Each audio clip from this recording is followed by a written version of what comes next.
Hyvää perjantai-huomenta, hyvää Pohjois-Karjalan Pride-viikkoa ja tervetuloa tämmöisen lyhykäisen viikonloppuvlogin pariin. Tässä aivan aamutuimaan ajattelin puhua semmoista asiasta, että yleensä kun mä herään, niin mulla on siis joku asia intensiivisesti mielessä. Se voi olla joku, mitä mä oon nähnyt unissa. Aika usein se on joku kappale, että mulla on joku korvamato tullut jostain tuolta avaruudesta. Tänä aamuna asia, jota olen tässä ajatellut heräämisestä alkaen, on suomen kielen verbien potentiaalimuodot ja niiden liian vähäinen käyttö arjessa. Teille, jotka ette olleet fyysisesti tai henkisesti läsnä äidinkielen tunnella, niin pieni kertaus. Suomen kielessä verbeillä on erilaisia muotoja, joiden kaikkien nimiä en edes itsekään muista.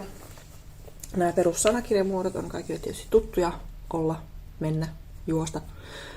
Konditionaalimuodot on varmasti aika monella käytössä, nämä niin sanotut isi-muodot, eli olisi, menisi, juoksisi. Mutta sitten on myöskin nämä ihanat potentiaalimuodot, jotka menee siis olla, lienee, juosta, juossee, mennä, mennee. Ja näitä ei minun mielestäni käytetä ollenkaan tarpeeksi, koska kaikki eivät niitä edes välttämättä tunnista. Yleensä arkipuheessa nämä potentiaalimuodot korvataan tämmöisellä saattaa verbiyhdistelmällä: saattaa olla, saattaa mennä, saattaa juosta. Mutta miksi käyttää useampia sanoja, kun voi käyttää vain yhtä sanaa? Joten mun henkko toive on se, että potentiaalimuotoja käytettäisiin enemmän sekä esimerkiksi journalismissa että ihan ihmisten arkipuheessa. Joten valjastakaa potentiaalin. Minä valjastan tänään potentiaalini siihen, että teen ensin ihan tavallisen työpäivän. Käyn ruokakaupassa, palaan kotiin ja sitten illalla on mielenkiintoista ohjelmaa näihin Pride-juhlallisuuksiin liittyen, mutta siitä lisää sitten hieman myöhemmin.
No niin, työpäivä pulkassa ja olen ehtinyt olla vähän aikaa kotona.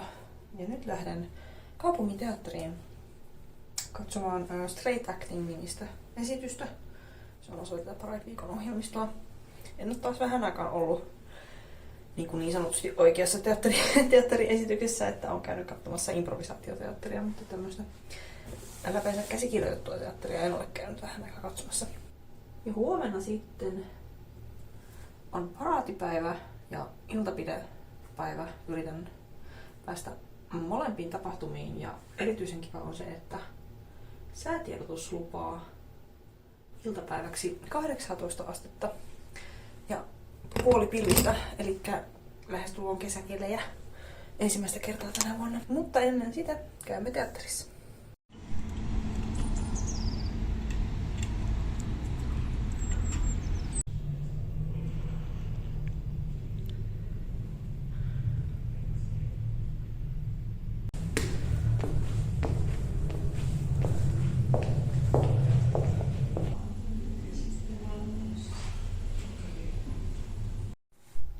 Palasin teatterista ja oli erittäin mielenkiintoinen kokemus. Ensinnäkin sen takia, että en ollut tuolla kaupungin teatterin pienellä näyttämällä. Ja se oli tosiaan aika pieni ja se sopi tuohon esitykseen todella hyvin. Ja jotenkin korosti sitä, miten tämä näyttelijä, joka tässä yksikseen koko tunnin mittaisen tai reilun tunnin mittaisen shown veti, niin oli todellakin läsnä siinä tilassa meidän kanssa ja puhutteli suoraan meitä ja esiintyi suoraan meille. Joo, tykkäsin esityksestä. Jotenkin mulla on aina teatterissa, kun mä en ole niin tottunut käymään teatterissa ja olemaan teatteriyleisössä, niin siinä on aina semmoinen tietty vaivaantuminen, koska on niin tottunut katsomaan leffoja ja sitä niin kuin leffa- ja TV-sarjanäyttelyä. Mutta kun siitä pääsee yli, niin sitten jotenkin pystyy kyllä nauttimaan myös tuosta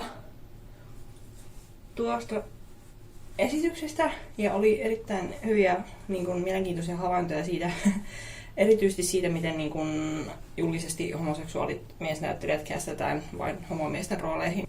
Mutta tykkäsin, oli hauskaa. Hyvin semmoinen tavallaan taiteellinen esitys, että varmaan sellaiset ihmiset, jotka lähtökohtaisesti vihaa teatteria, niin vihaa myöskin tuota esitystä, koska siinä todellakin taiteiltiin. Mutta minulle kelpasi kyllä ihan hyvin.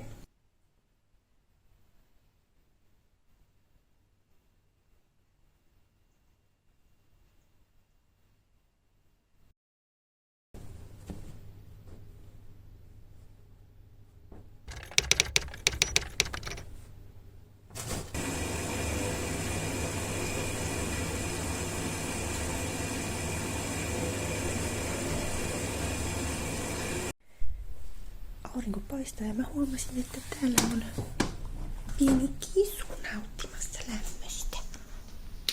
Hello. Hello.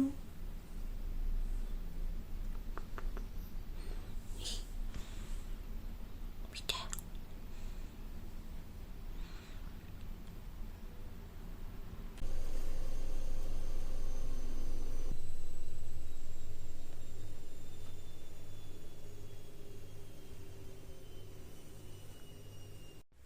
Housuissa oli aiemmin reikä tässä kohtaa, mutta eipä ole enää. Mulla on pieni ongelma, mun pitäisi madottaa Primrose tuommoisella niskaan laitettavalla madotuslääkkeellä, mutta hän siis osittain varmasti vihaa minua eikä suostu käsiteltäväksi, joten mä nyt pohdin, että onnistuuko tämä vai pitäisikö mun käydä hakemassa apteekista semmoinen suun kautta laitettava lääke, minkä mä voisin sekoittaa ruokaan, ja hän ehkä sitten suostuisi sen syömään. Saa nähdä. Mulla on meinaan kädet siis täynnä jälkiä siitä, kun olen häntä lähestynyt silloin, kun hän ei ole halunnut, ja hän on sitten kynnellä ottanut, joten meidän yhteiselo on toistaiseksi ollut hieman haasteellista. Lääkkeen antaminen ei ole onnistunut vielä, mutta en ehdi murehtia sitä nyt, koska pitää lähteä kulkueeseen.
Kulkuessa oli noin 1000 ihmistä, mikä on Joensuun kokoisessa kaupungissa paljon ja oli tosi hyvä tunnelma.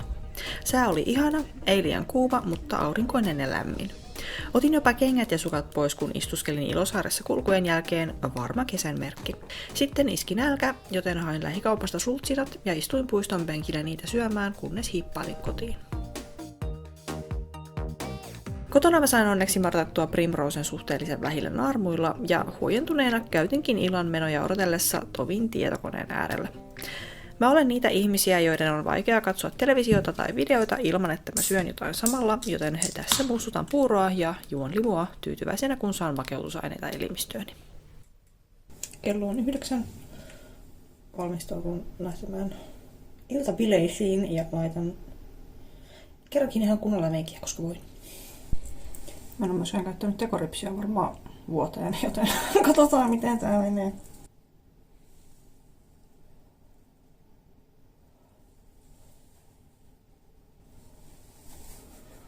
Kyllä se jotenkin sinne meni.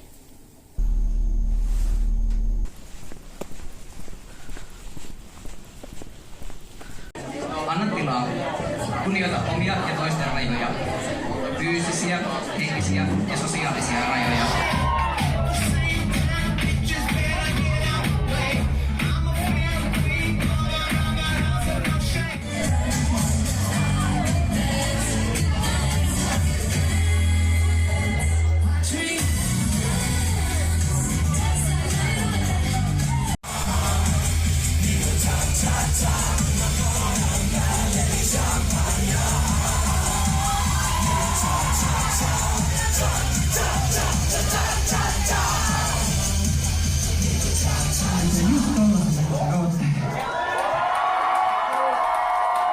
Älkää antako kenenkään muu väittää mitään muuta ja muistakaa, että rakkaus voittaa aina.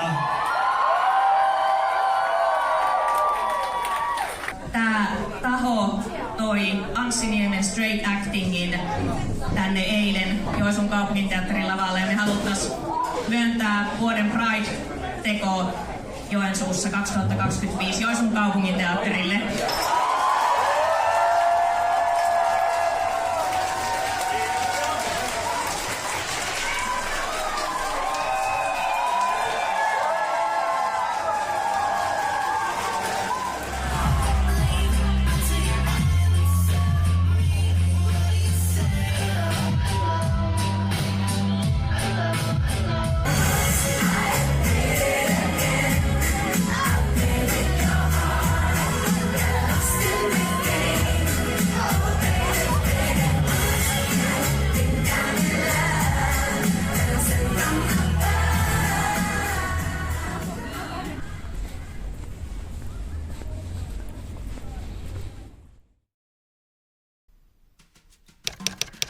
Pitkän illan ja yön jälkeen sunnuntai-aamun herätys meni myöhäiseksi, mutta raahasin itseni kuitenkin pyörän selkään ja Joensuun jääkarhujen tiluksille uimaan. Mä aloitin ympärivuotisen luonnonvesissä uimisen lajaa pari vuotta sitten ja käyn yleensä kerran viikossa järvessä, kesäisin vähän useammin. Vesi oli vielä tähän aikaan keväästä viileää, mutta sää oli just eikä melkein.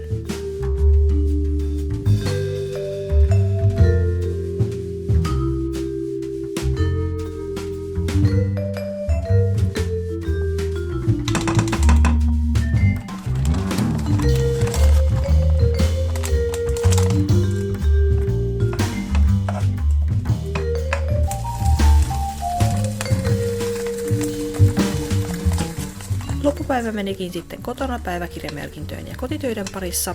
Tässä mä laitan viikonvaihteen ruuaksi valmisperunamuusia ja kasvispyörköitä tuorejuustokastikkeessa. Lopputulos näyttää aika vaisulta, mutta hyvää tuli kuitenkin.